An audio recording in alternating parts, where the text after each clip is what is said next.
Don't gobble funk around with words. You're listening to They Came From the Silver Screen.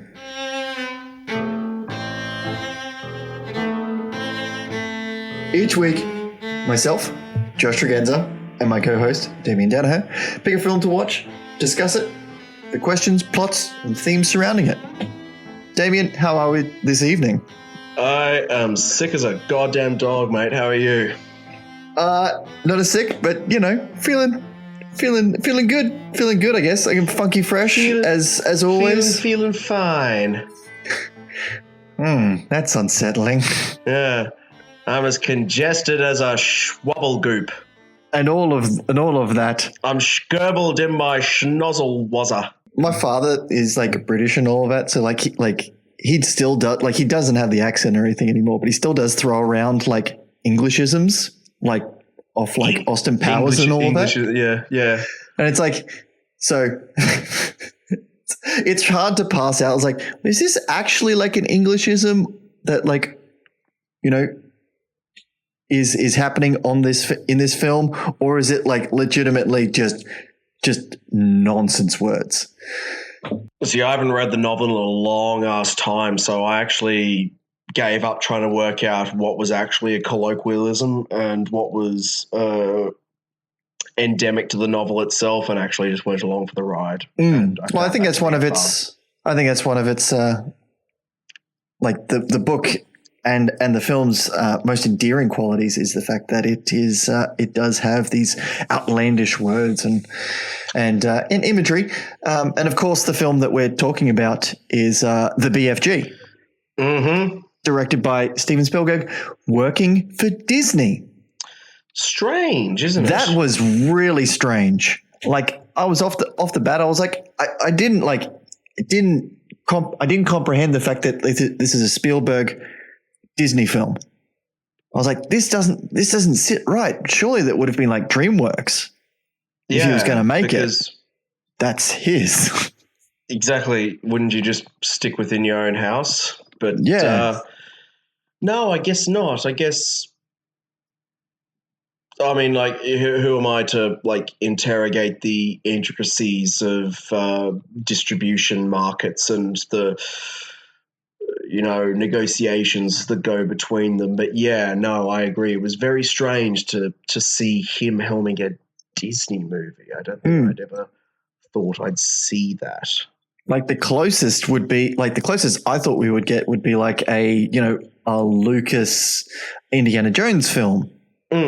Well, that would be as close as we'd get because, at the same time, I don't think any of us ever expected that we'd see a Disney logo in front of a Star Wars film. So, you know what? It's a brave new world. Indeed. And I think we all just need to, buck up and, just put on our big boy pants and just saddle up and deal with it, yo.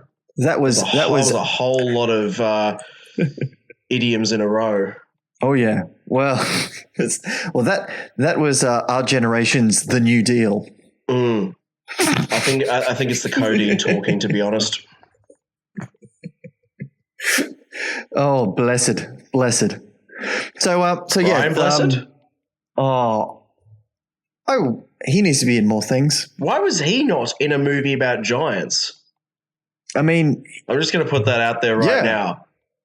That man is a giant of a man in everything that he stands for. He didn't need to do the mocap. He could have just done the voice.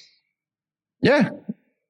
Oh, that man is like custom built to be a giant in a movie. The only problem would be he was in Krull. I mean, I don't know. Like that was Krull was a weird film. Well, I mean, you won't get any disagreements from me on that, but I mean, it was a weird, bad film. Look, the idiosyncrasies of Krull can be left for an entirely another day, and indeed possibly another podcast series. That's a rabbit hole that I don't even vaguely want to go down this week, let alone this year. Yeah. So the BFG, of course, is the story of Roald Dahl. Isn't it weird? Is it the story of Roald Dahl, or is it the story I feel that before the war he had a bit of a dream weaving time, snatching children. Then he was drafted. Yeah, had to leave all that dream snatching behind. You know how it is. Yeah, that was his. Old Johnny Kraut comes knocking. You got to leave that dream weaving behind. Go do what's needed. Really. What you need to do for your nation. Yeah, that was no one understood that when he was doing going solo and what's the first one? Because he legitimately did do a bunch of stories about his life as a boy, and then going solo was him as a man. I can't for the life of me think of it. See, I haven't read any of his stories in, I would say, going on a decade now.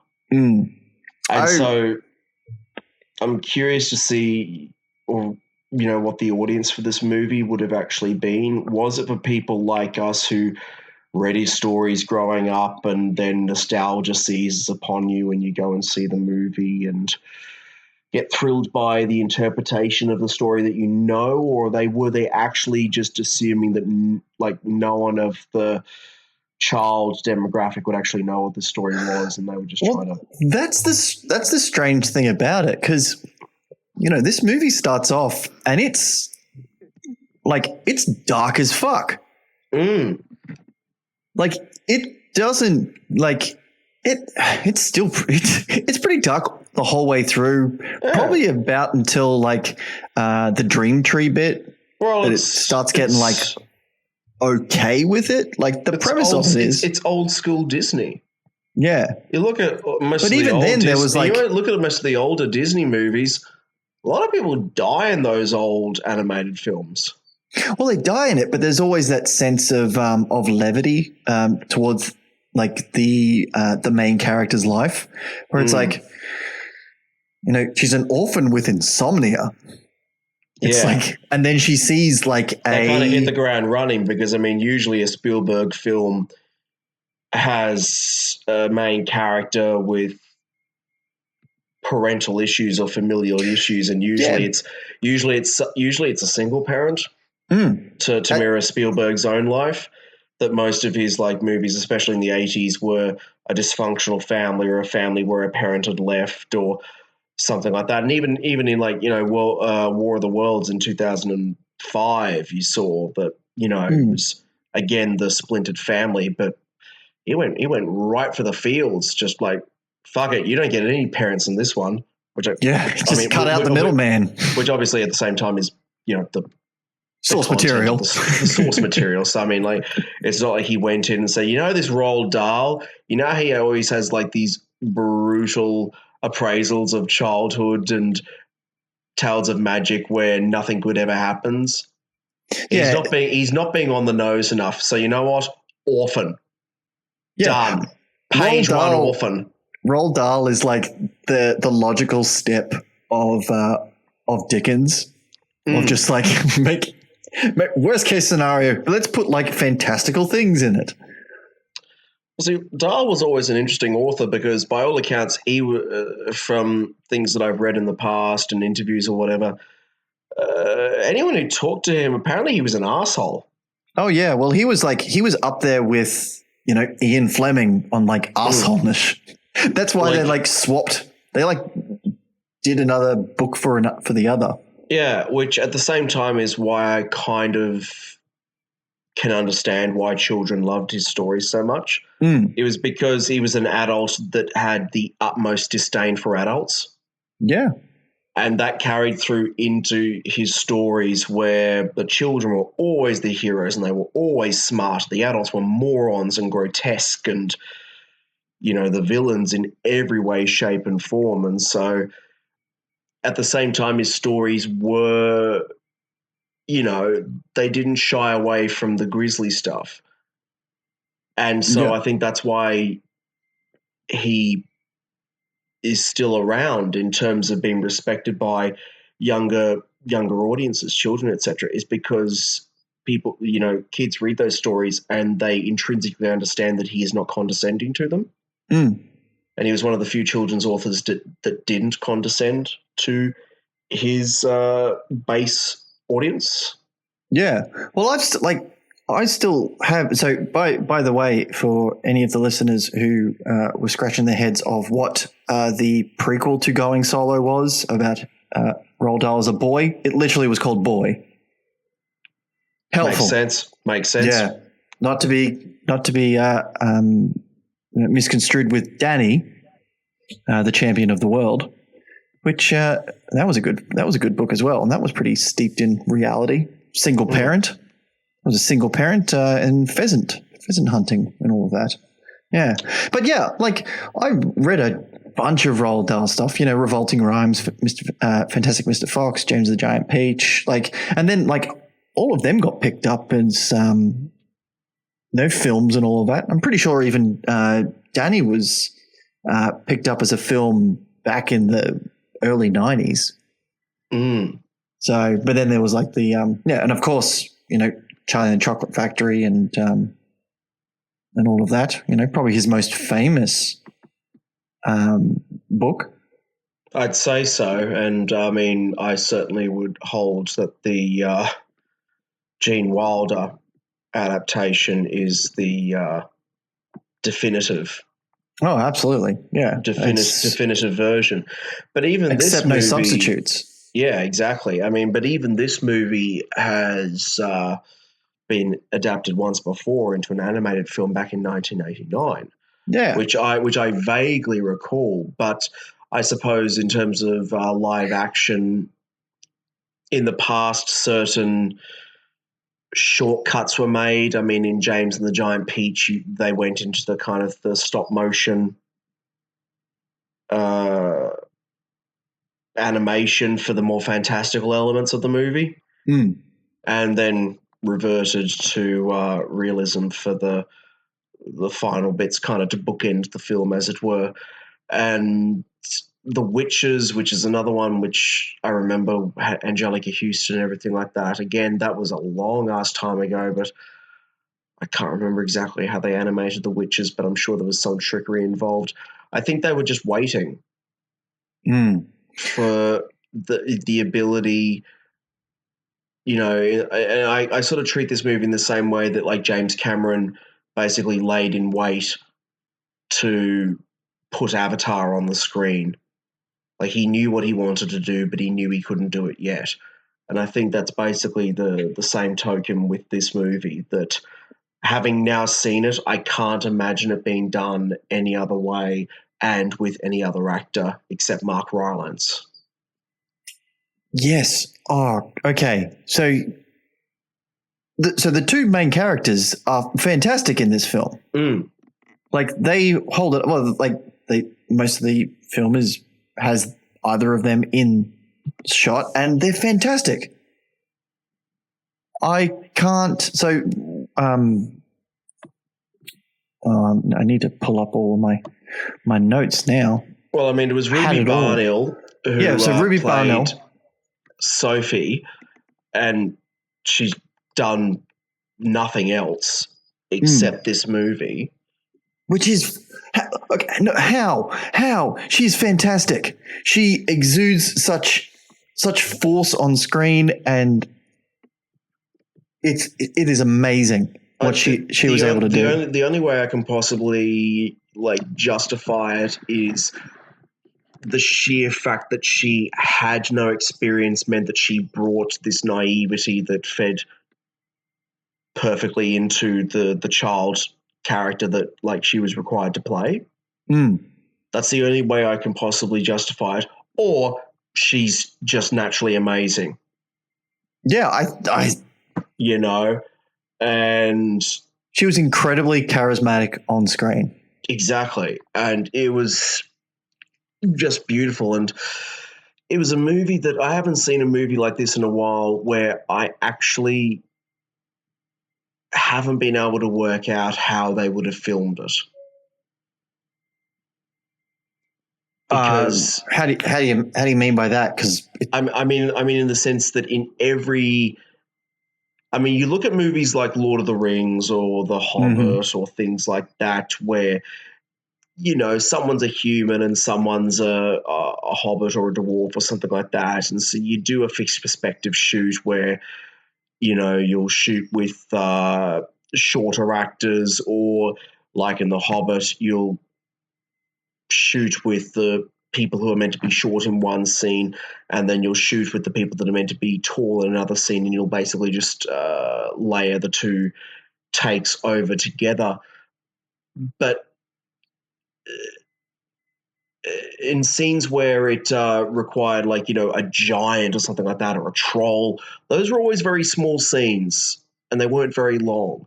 But for a film like this, and for the height discrepancy that this film especially has, I can't, I don't know, and I'm fascinated to find out how they actually filmed it. Were they in the same room at the same time? Did they actually just film it together? And like, was Rylance in a green morph suit, like on a ladder, acting alongside Barnhill? Yeah, because she must have done a lot of stuff on her own. Yeah, so exactly how much of her acting was basically to nobody. Yeah, doing the Ian McKellen of exactly Ian McKellen acting to flashlights, basically. She sits on a green cube and talks to nobody, and someone holds up a little ball and says, "This is this and that's that," and everything like that. I can't fathom that. The intricacy of it is just beyond me, because in every single scene they look like they're in the same room together. There is such chemistry between them, and to be honest, I can't work out how. Yeah, it is. So this film, like, is very much Spielberg doing his thing. Like, it does look like, it looks impressive. Well, it's the same crew he has on every single movie. Sorry, it's Janusz Kaminski as his cinematographer, who's been the cinematographer on almost every single one of his movies. Michael Kahn, who's been editing his movies for a long ass time. Williams, of course, providing effortless musical accompaniment. Yeah. Like, you almost don't need to comment on it, because with the Spielberg movie, you're going to get a quality Williams score that's just going to absolutely complement the action. I feel that so I actually will make comment on Williams in this, because it feels out of place for a Dahl story. Like, he seems far more ethereal and majestic than like a Dahl thing, which does kind of lend itself to more of a like a folky sort of sound, like a little more wooden and not industrial, sort of like art of noise sort of thing, but kind of along that path of more upbeat, off kilter sort of thing, rather than a big orchestra. Yeah, sure. No, I understand what you mean. Like, who do you reckon should have been there instead? To tell you the truth, I can't think of someone who would kind of fit that. Because I do understand what you mean. Yeah. In terms of the epic and translucent nature of the score, kind of been slightly removed from the down to earth, sort of folksy nature of the story and of the character of the BFG himself. Yeah, so it's like that does seem that kind of got to me, particularly when you're using all of like the outlandish idioms that the BFG has. It just doesn't fit well together. But I think that That's what I have. I'm taking issue with this film in watching, because it's a good film, but it seems like everyone's just doing exactly what they do. Right. Not necessarily playing to what this story almost expects. I suppose the operative question to ask then is, was Spielberg the right director to make this movie? And that's like that is the question. Like he can do a fine film. But was he the best pick for it? Because this film, like, you know, as we kind of set up top, like, who is this for? Is it for you and I who have read the books as children? Is it for children nowadays to go see it?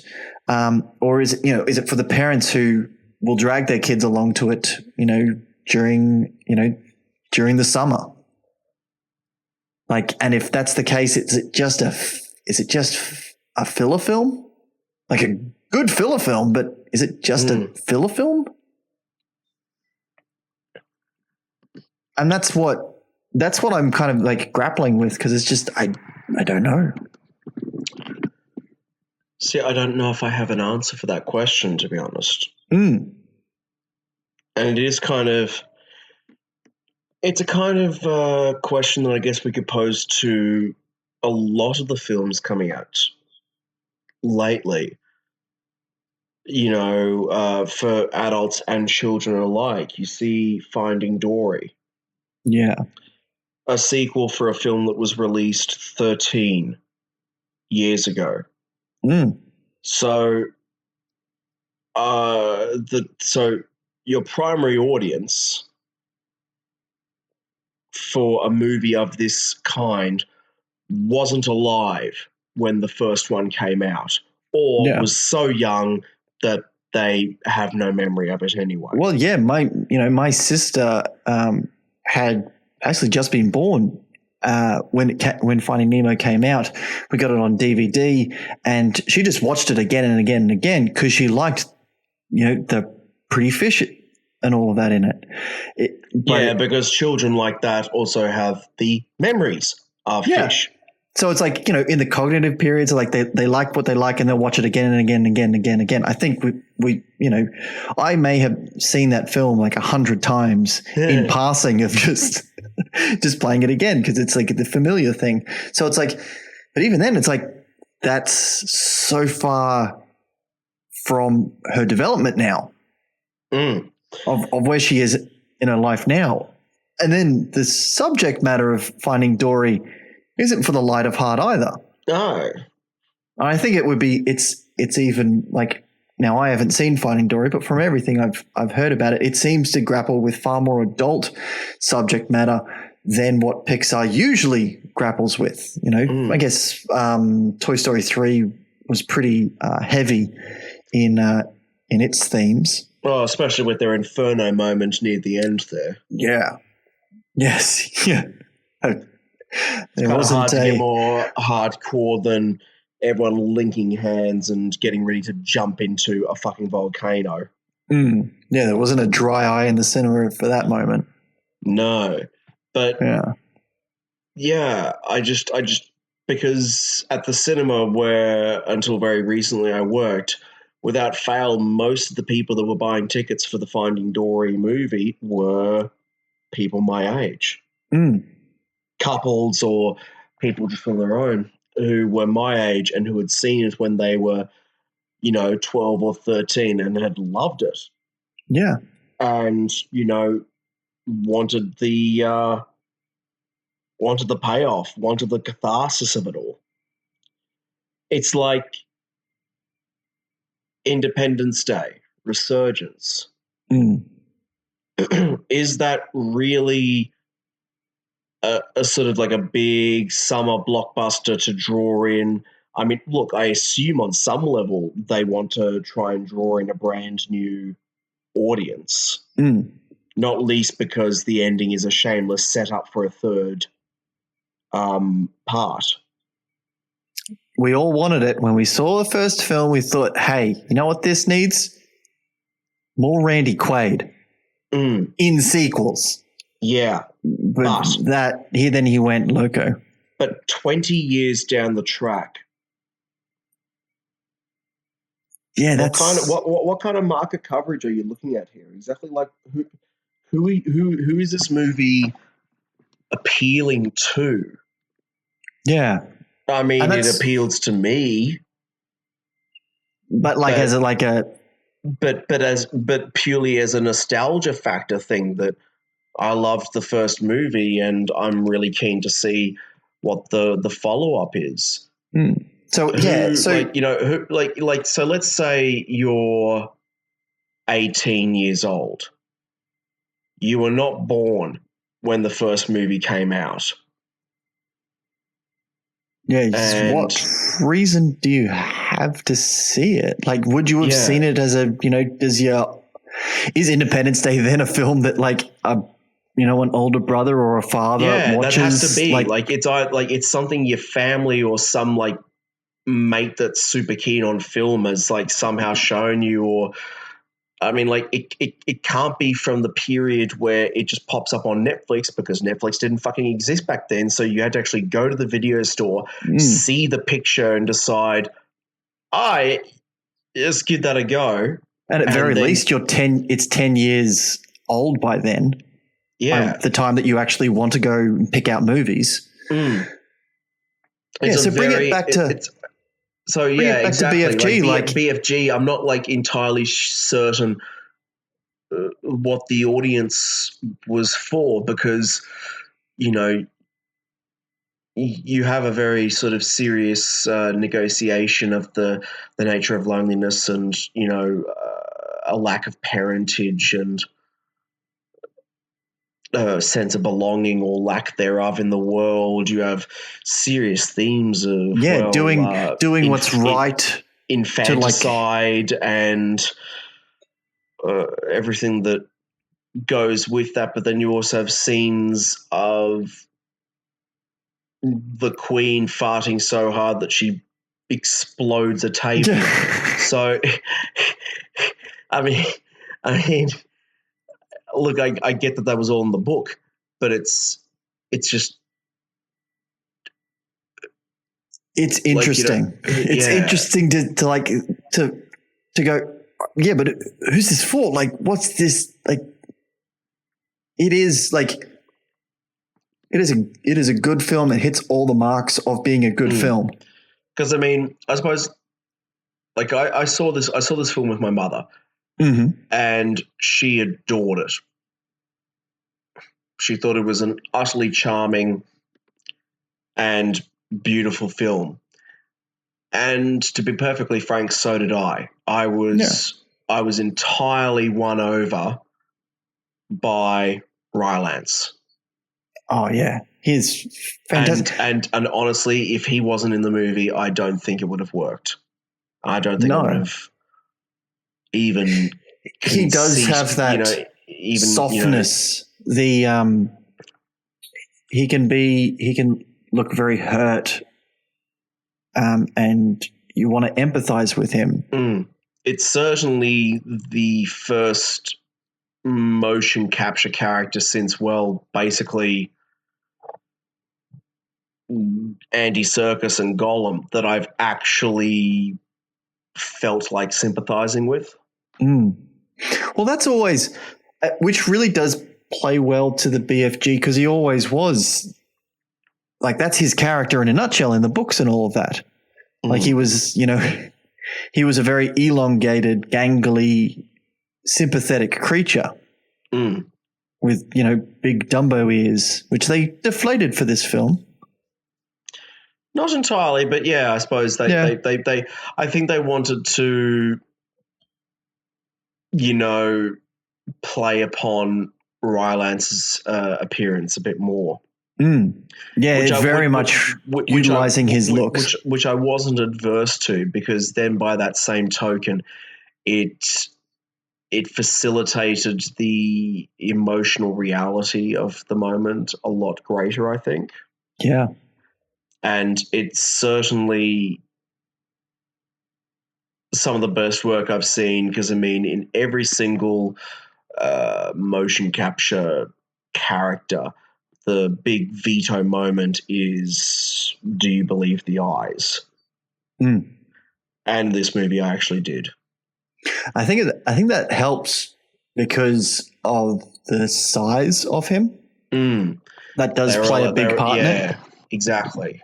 Because you look at like Polar Express and all of that, and because they're all human shaped, so they're all exactly the way they should be. Polar Express was also good while earlier in the process. Oh yeah, and like that's what, like, watching this, I was like, this kind of like seems like, where they were coming from with Polar Express, because like the shading and the textures and all of that are very similar with where it was coming from. So yeah, you look at that and they're very, this, because of their size and all of that, the eyes can look dead. Whereas it's that glassy, uncanny valley look. Yeah, absolutely. Whereas, the less in the valley you are, because you have a big friendly giant, the less you're going to hit that uncanniness. But it was that kind of, it very much was that ability to empathize with Rylance as a character that actually made the movie succeed, I thought. And, I found myself kind of, in spite of myself, I thought, well, this is kind of Spielberg on autopilot, just having a bit of fun doing a fun movie to kind of take the edge off of doing Bridge of Spies.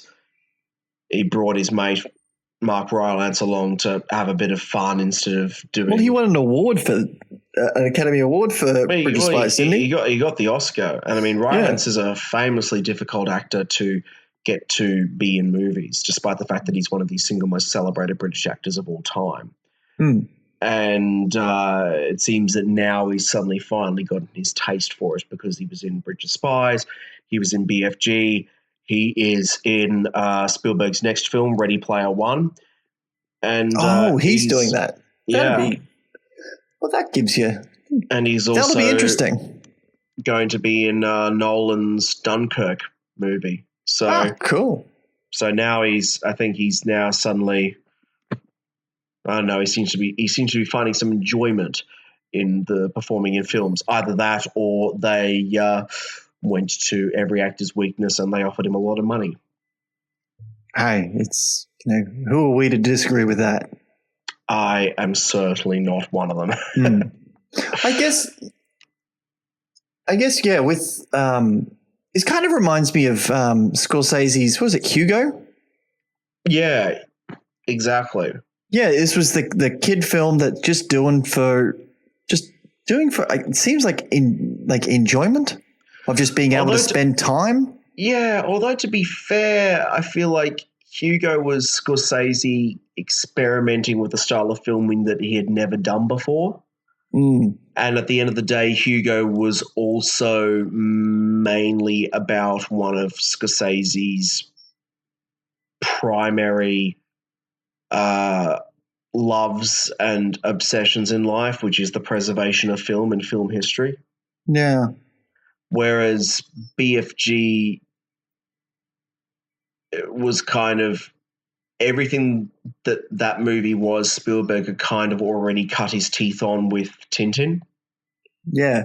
Well, are we getting to the point where Spielberg is like, he doesn't need to try anything else? Like he is a man.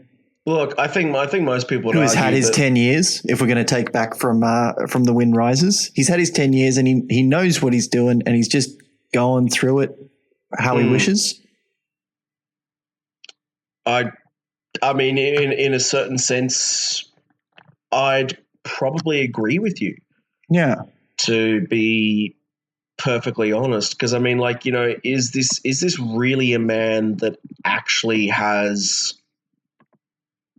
anything left to prove? Yeah, because he can make films till the cows come home, and they'll still be, it's that the saying with pizza, even bad pizza's pretty good. Yeah, exactly. Yeah, so it's that's Spielberg. Spielberg has he sets the tone for every other director. In Hollywood, this is the guy. If you want a director who can bring out who can get some great goddamn child actors and bring out the best performances in them, he's your guy. Yeah. Oh, for sure. Like E.T. Fantastic. Yeah. So I E.T., Goonies. If anything, he didn't direct Goonies, but he certainly was. He certainly was part of it. A major force behind it. So it's just like, he probably had 2 10-year periods from about halfway through 70s to halfway through the 80s, and then from probably early 90s through the early noughts were 2 just incredible runs of films. And then from mid 2000s onwards, it's not like he hasn't done incredible work, but I think he's more sort of just basically done films that he wants to do. Yeah. He hasn't felt compelled by the sake of legacy or a sort of an obligation to prove himself, which is kind of how I think he felt back in sort of the late 80s, early 90s, where he was mostly thought of as a populist director, to then see him starting to tackle more serious fare, like Saving Private Ryan, like Schindler's List, like Munich, and things like that. And I think maybe it's also just he got older. Yeah. He got older. His priorities as a human changed, and so in so doing, your priorities as a filmmaker change. I have to assume it kind of mirrors that. So I think it's. In one sense, it's perfectly valid, and it's indeed appropriate to judge this film on what has come in the past. But at the same time, for someone that has worked for as long as he has, and in such a varied state, I think it's also counterproductive to try and judge this film by, other films in his repertoire, which you just know for a fact that he has several repertoires that he can dip into at will. Yeah, I get. Yeah, it really does play into the fact that who is this for, and who is this for? It's just it's just interesting that this film is out. It came out fairly subtly, surreptitiously. Yeah. There wasn't not much fanfare about it. Yeah. But it's just come out. It's a really nice film. Great performances.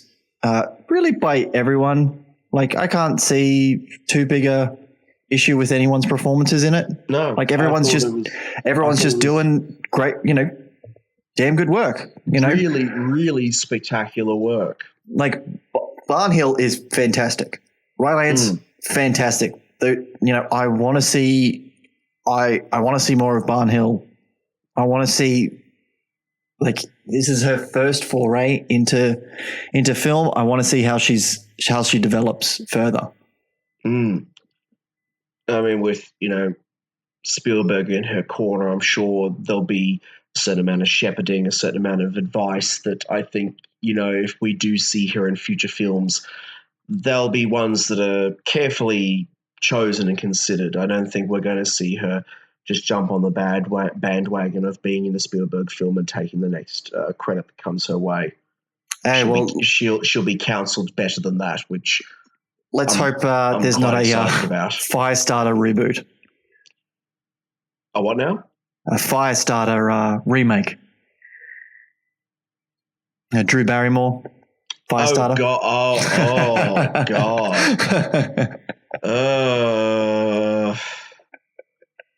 Yeah. We can only hope. No, it was a different time. It seems like everyone would lose in that scenario, so I don't feel like anyone stands to win from that. So, but you know what? All we can do is pray. Yeah. Basically. But honestly, you know what? At the end of the day, I really actually loved this movie. Because I mean, sometimes all you want is something you can sit down and enjoy, and then stand up and walk away, and that's it. And this film, I think, is one of those. It's certainly not the greatest of Roald Dahl adaptations that are out there. It's certainly not the worst, but also it just has moments of delicacy and sentiment that, to be quite frank, took my breath away.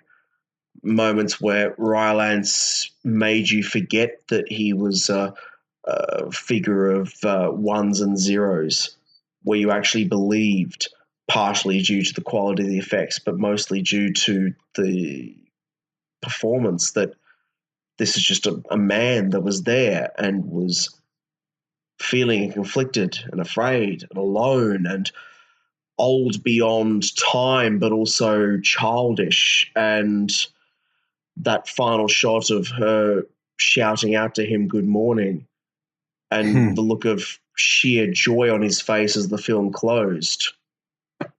It gorgeous. It got me. It really got me.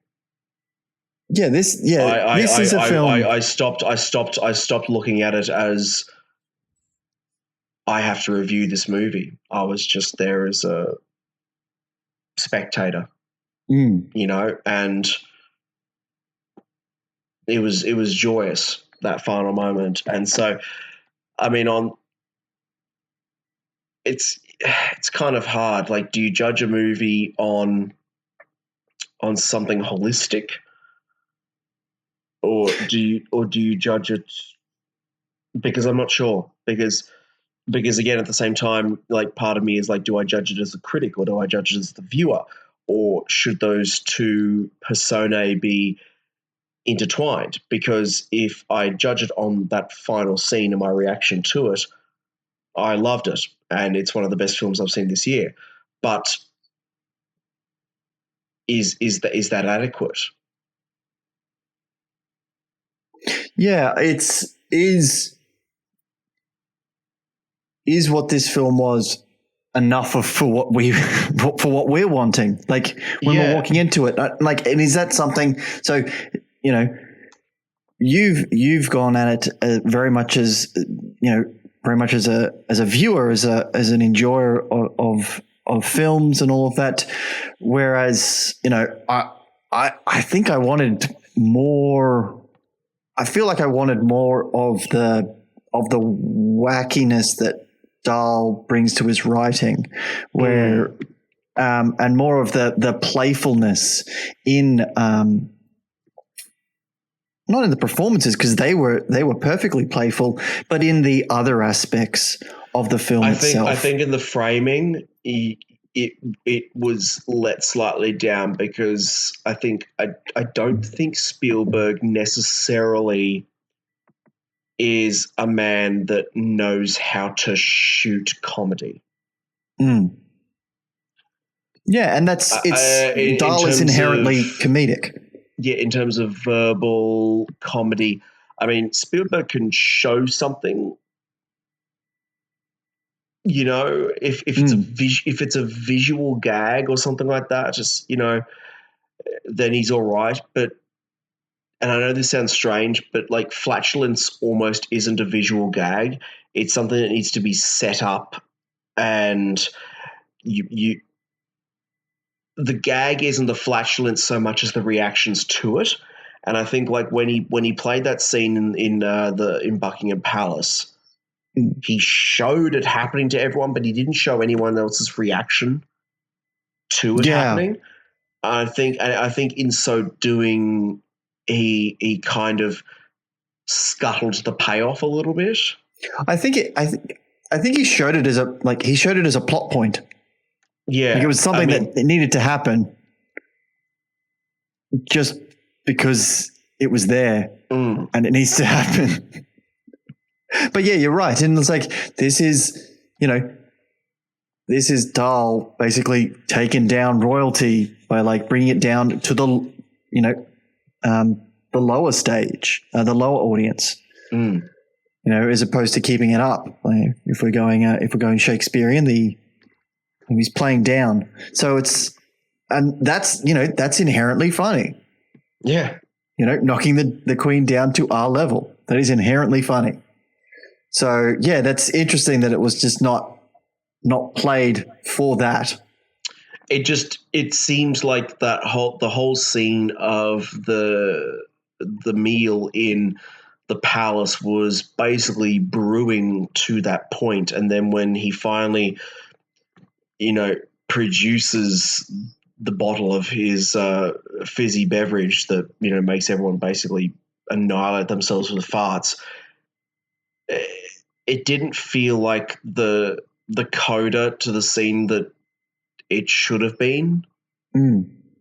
And even the build up and the execution,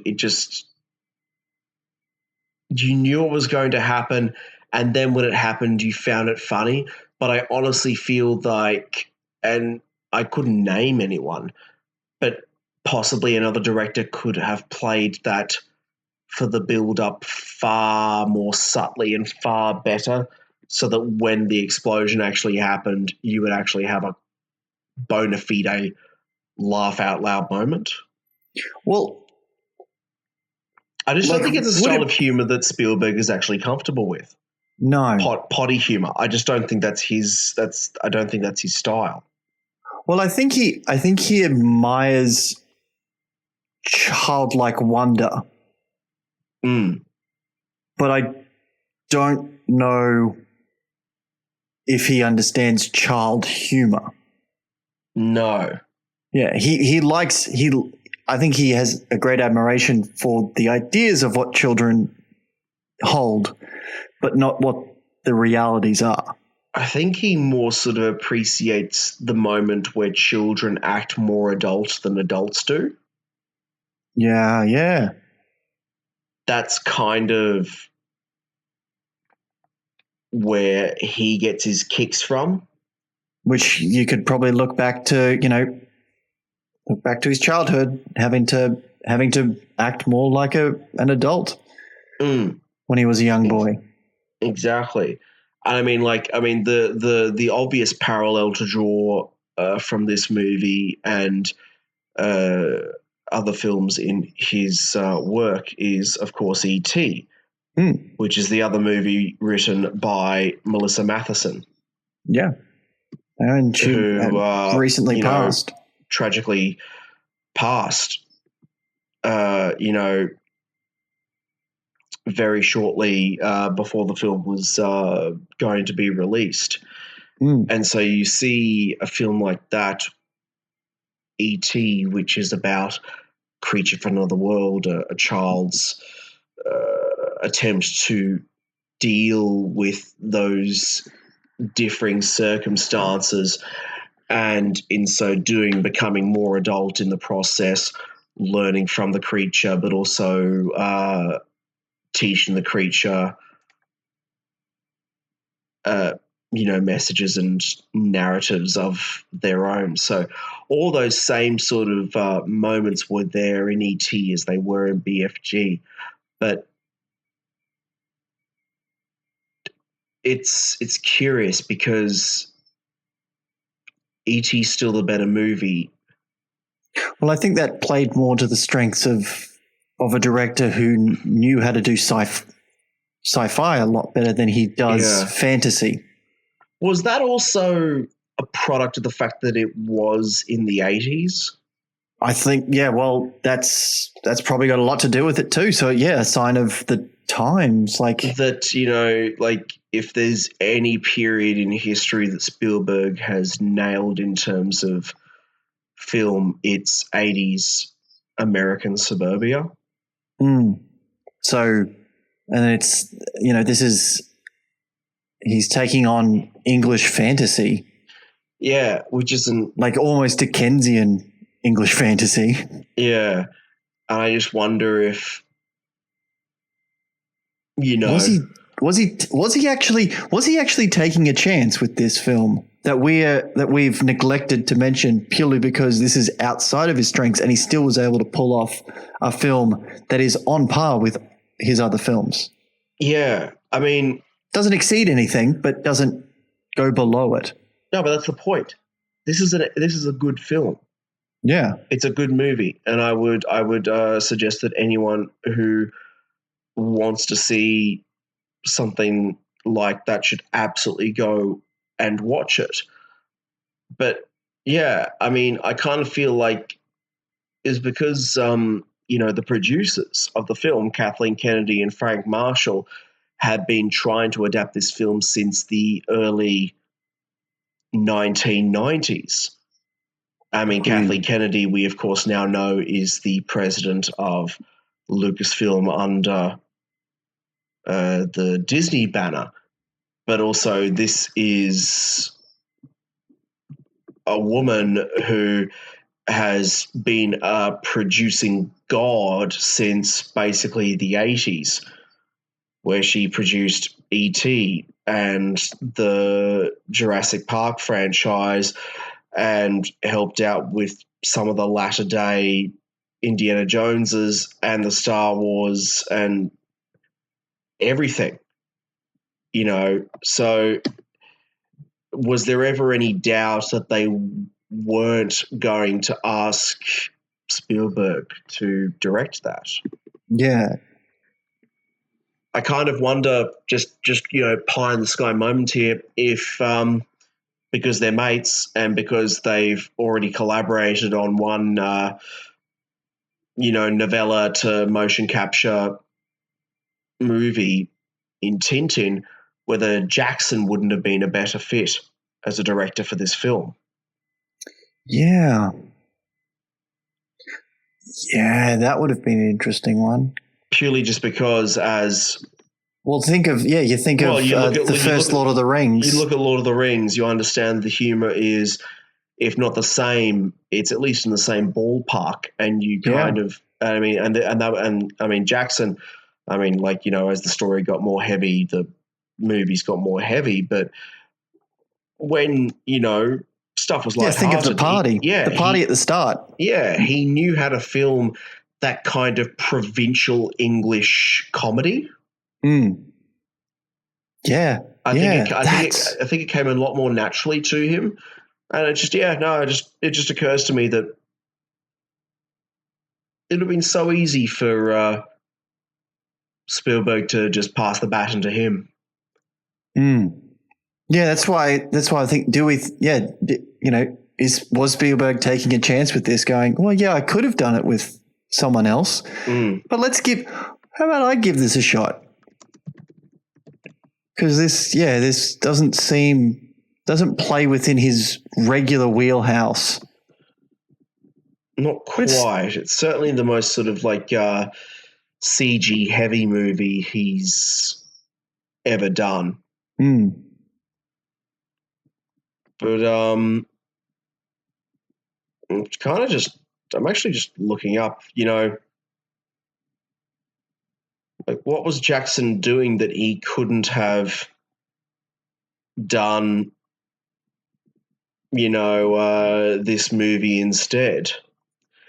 And my obvious guess at the time was that Jackson would have been working on the sequel to Tintin, because the agreement that they had when they first started working on those was Spielberg would direct and Jackson would produce the first one, and then they would basically swap roles for the sequel. But basically what I'm looking up at the moment is that all I'm getting is that Jackson is working on a secret project as of June 2016.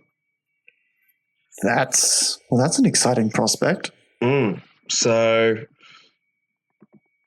who absolutely knows what that might be? And that's from Slash Film, which I take as a pretty rock solid, source. Yeah, so. Yeah. But I mean, I'd be actually intrigued on that to see how Jackson handles Tintin 2. Yeah, and what will he bring in just because it'll be the same programming, same actors, same production style, and absolutely everything. The only thing that will be different is the direction. Yeah, and that'll be very interesting because with other films you can't break it down into yes, this is the only thing we're changing. Yeah, like there's always so many other factors that will change with it all. So that will be, I guess putting two directors up head to head. It'd be interesting going back after. I mean, and Lord knows when the second Tintin will come out, whether it's in 2 years or 5 years or something like that. But way, way down the track, it'd be interesting going back and actually sort of after that came out, having a study of that and trying to figure whether, look at the difference between the Spielberg Tintin and the Jackson Tintin, see what the differences were, see whether maybe any of those line up with what we're saying tonight. Yeah, I think it'd be a pretty good case study to put them head to head. For sure. Yeah. With that, I think we've reached the end of this one. Do you have any final things to say about the BFG? Only that, you know what? I mean, I found it intriguing. I found it mesmerizing in the moment. Look, it's hardly going to stick in my mind the way that some other Spielberg films have, but for the experience itself, as I was sitting in the cinema viewing it, it was an absolute joy. And Rylance was, transcendent in the role. And we are getting to the point, with CGI characters where I'm frankly unable to discern the difference between them and real life actors. Yeah, it's definitely reaching that point, and that's a pretty exciting thing for Hollywood. A pretty cock solid segue into announcing what our film for next week is going to be. Yeah, so we're going to be tacking on Warcraft, the film by Duncan Jones, his passion project. Zowie Bowie. Mm-hmm. Yeah, so I loved his work in Moon, and Warcraft is going to be an interesting one to talk about. I think we should have a few things to discuss about the movie itself, the production. 10 years this movie's in, basically been in some stage of pre-production before Duncan got his hands on it. Sam Raimi was meant to originally be doing it. When Jones finally did it, they were in post for 20 months. It's a long time. Which is a long-ass time to be in post. But they were tackling, a new way of filming with this race of orcs. They wanted it entirely to be motion capture, basically Avatar style, and they wanted it to be, flawless between human and CG.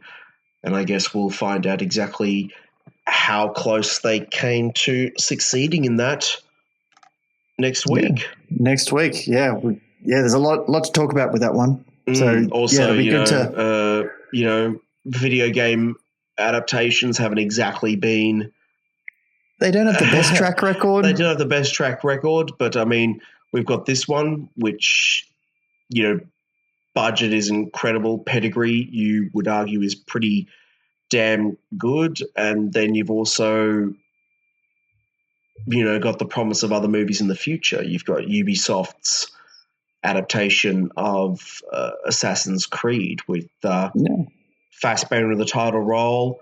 You've got, people like Marion Cotillard, Jeremy Irons in supporting roles.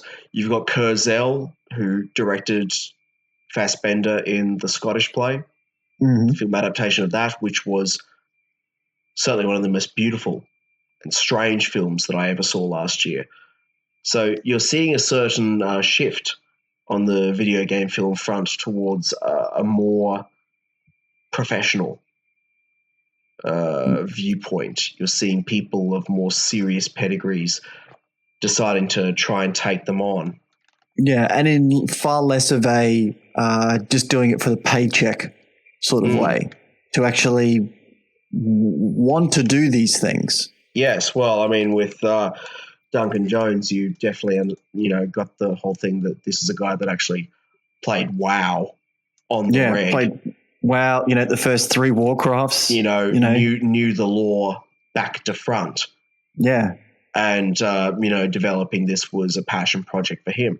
But, by the same token, Zack Snyder would argue that he knows DC lore back to front, and doing Batman v Superman was a passion project for him, and we saw how that turned out. So I guess we shall reserve judgment until we see the film. Yeah. As always, dear listeners, you can find us on various social media platforms. Find all of those links on our website from thesilverscreen.com. Take the time to review us on iTunes. It absolutely helps us rise up in the ranks and reach more listeners. It's really helpful to us. It would be really appreciated if you took that time. So next week, Warcraft. I'll go for the Horde or the Alliance. We'll find out where we sit with it all. Until next time. Toodaloo.